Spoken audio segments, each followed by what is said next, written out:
الله وعلى سيدنا ومولانا محمد المصطفى أما بعد. دوستو بزرگوں، میرے والد صاحب رحمۃ اللہ علیہ پر نسبت صابری کا بڑا اثر تھا۔ میرے دادا رحمۃ اللہ علیہ ہمیشہ فرمایا کرتے تھے کہ یہ شخص یہ صابری ہے، لیکن ان کا جلال بہت مشہور تھا، اور اس جلال کے ذریعے نہ معلوم کتنے کے گناہوں کی اصلاح کی اور ان کے اندر کی کمزوریوں کو دور کیا، جو برداشت کر سکے، جو نہیں کر سکے وہ بھاگ سکے۔ اب میں آج جب رات سے اس کو دیکھ رہا ہوں کہ وہ شخص جو جلال اور کسی بات پر کوئی کے خلاف سن نہیں سکتا تھا، آج وہ خاموش ہمارے درمیان ہے۔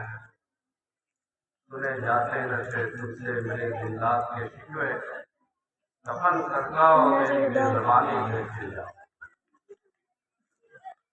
ہر انسان ایک پیغام لے کر آتا ہے، اپنی زندگی میں ایک رنگ لے کر آتا ہے، اور ساری زندگی وہ محنت کرتا ہے کہ وہ رنگ چھوٹوں کی طرف منتقل ہو، اور چھوٹے جو بادرف ہوتے ہیں وہ منتقل کرنے کی کوشش بھی کرتے ہیں۔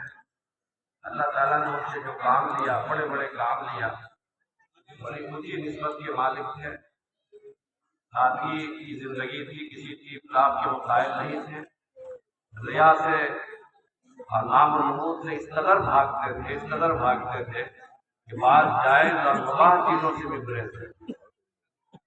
اللہ تعالیٰ نے بڑا کام لیا۔ ہم لوگوں کے پاس کچھ نہیں ہے، ان کی تربیت ہے، اور انہیں کی ڈانٹ ڈپٹ اور ان کی تربیت میں ہم لوگوں کو تھوڑا بہت سکھایا جو بھی سکھایا۔ اللہ تعالیٰ ان کی مغفرت فرمائے۔ میں آپ تمام حضرات سے درخواست کرتا ہوں کہ والد ماجد کے لیے دعا فرمائیں۔ آپ کی زبان یا آپ کے جلال کہ اگر کسی کو دکھ پہنچا ہو دنیا میں تو اللہ کے واسطے اس کو معاف کر دیں، کیونکہ والد صاحب جلالی تھے اور ان کے جلال کا رخ لوگ سمجھ نہیں پاتے، اس لیے اللہ کے واسطے دنیا میں ہی اسے معاف کر دیں، اور اللہ تعالیٰ اس کے درجات کو بلند کرے، ان کے مقامات کو بلند کرے، اور انہوں نے جو نقوش ہم لوگوں کے لیے قائم کیے ہیں ہم ان نقوش پر چلنے کی کوشش کریں۔ انسان چلا جاتا ہے مگر اس کی فکر زندہ رہتی ہے، انسان چلا جاتا ہے مگر اس کا مشن زندہ رہتا ہے۔ کتاب ربانی جو مدرسہ نظر آتا ہے کہ ہم لوگوں نے جو تھوڑا بہت چیزیں لکھی پڑھی ہیں، یہ سب ہمارے اسی مجلس الویش کے باطنی کمال کا مطلب ہے، ورنہ حقیقت یہ ہے کہ جس تیزی کے ساتھ ان چیزوں کو قبولیت حاصل ہوئی، پذیرائی حاصل ہوئی، وہ چیزیں اس لائق حاصل نہیں ہیں، لیکن ان کی توجہات اور میرے دادا رحمۃ اللہ علیہ کے فیض میں وہ قبولیت عطا فرمائی، وہ پذیرائی عطا فرمائی، اور تینوں بھائیوں کو اللہ نے جو موقع دیا کام کرنے کا، مطلب جن کے فیض ہے، ان کے باطنی کمال کا اثر ہے، اللہ تعالیٰ ان کے درجات کو بلند کرے۔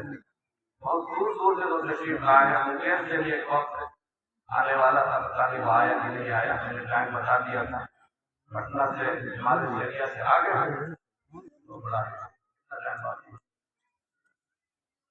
پٹنہ سے ہمارے ناظم صاحب، ناظم ہمارے شہریہ مفتی سید الرحمان صاحب تشریف لائے ہیں، پوری ٹیم ہے، اور خان کا رحمانی سے پوری جماعت آئی ہے۔ پٹنہ سے اور بھی کئی احباب تشریف لائے ہیں، کلکتہ سے، مختلف علاقوں سے تشریف لائے ہیں۔ میں تمام حضرات کا بحیثیت ایک بیٹا کے اپنے خواب کی طرف شکریہ ادا کرتا ہوں، اور آپ کو تمام حضرات سے درخواست کرتا ہوں اس محبت کو قائم رکھیے۔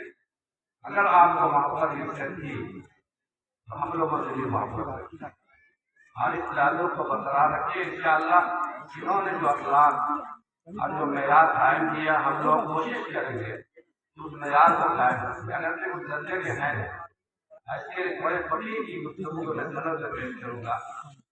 حضرت مولانا ہمارے استاد تھے حضرت صاحب رحمۃ اللہ علیہ بڑے بڑے علماء کے مشائخ کے حوصلات ہیں. جب دیوبند میں پڑھتا تھا تو اس سے میں بہت قریب تھا اور حضرت کو میں ضیافت بھی کرتا رہتا تھا, کچھ نہ کچھ کھلاتا پلاتا رہتا تھا. وہ سمجھتے تھے یہ لڑکا بڑا فیاض ہے, بڑا ٹھیک ہے. جب میں ان کو لے کر کے پہلی مرتبہ منورہ شریف آیا, ان کی خواہش تھی کہ تمہارے ابا سے ملیں گے اور تمہارے دادا سے میری ملاقات ہے, میں نے وظیفہ لیا ہے, میں دربار میں حاضر ہونا چاہتا ہوں. حضرت کی خواہش کے مطابق حضرت کو ہم لوگ زمانے میں جنت وہی جاتے تھے اور وہی ہمارے جیت سے ہم حضرت سے یہاں پہنچے. اور حضرت نے مفتی صاحب نے والد صاحب سے ملاقات کیا کہ ضرورت کا اہتمام دیکھا آپ کو بڑے صحیح تو کچھ بھی نہیں. حضرت مولانا اجازت کو ٹیڑھا کر دیا, ٹھیک تو ہے. والد صاحب ہر مہمان کی چھوٹی چھوٹی ضرورت انہوں نے کوئی خواہش پیش کی. آپ لوگ آگے ہو جائیے, ٹیڑھا کر دیے ہیں. معلوم ہوتا ہے یہاں ہر خواہش کی تکمیل ہو جاتی ہے. مولانا عبدالحمد صاحب رحمۃ اللہ علیہ حضرت مولانا اجازت آدمی رحمۃ اللہ علیہ یہ بڑے بڑے علماء کی شہادت ہے. اس سے آپ کو اندازہ ہوگا کہ ہم لوگ تو اندھے ہیں اس علاقے میں, ہمارے پاس آنکھ نہیں ہے, ہم اہل کمال کو اصحاب کمال کو ان کو مرنے کے بعد سمجھتے ہیں, زندگی میں کوئی قدر نہیں کرتے. تو آپ دعا فرمائیں کہ ہم اس کی معیار کو قائم رکھیں. ہم لوگ اس میں کوئی انشاءاللہ رکھیں گے اور آپ لوگوں سے تمام ہی مسلمانوں سے اہل سلسلہ سے جو تعلق ہے وہ انشاءاللہ قائم رہے گا. کیونکہ والد صاحب رحمۃ اللہ علیہ نے فرمایا تھا کہ میری موت کے بعد 3 گھنٹے سے زیادہ انتظار نہ کریں. اس لیے اگر دن میں اگر ہوا ہوتا تو میرے خیال سے اس سے بھی بہت کم لوگ آئے ہوتے. اور اس میں ظہر کے بعد لوگوں کی بڑی خواہش تھی ظہر کے بعد رکھیے, تو بہت سارے لوگ نہیں آ سکے جو آنا چاہتے تھے. لیکن میں نے کہا والد صاحب کی خواہش بھی تھی اور شریعت کا حکم بھی ہے کہ مردے کو جتنی جلدی ہو سکے اس کو اپنی منزل تک پہنچاؤ. اگر وہ نیک ہے تو اپنی نیکی کی منزل تک پہنچے, بد ہے اپنے درمیان باقی ہوتا. کوئی شریعت کا حکم ہے. والد صاحب کی تمنا تھی کہ 3 گھنٹہ سے زیادہ انتظار نہ کیا جائے. اس بنا پر یہ جلدی جنازہ کیا گیا. میں تمام حضرات سے معذرت خواہ ہوں تو لوگ کی خواہش رکھنے کے باوجود تشریف نہیں لا سکے اور یہ تشریف نہیں ہو سکے. آپ لوگ قائم ہو جائے. شکریہ اللہ.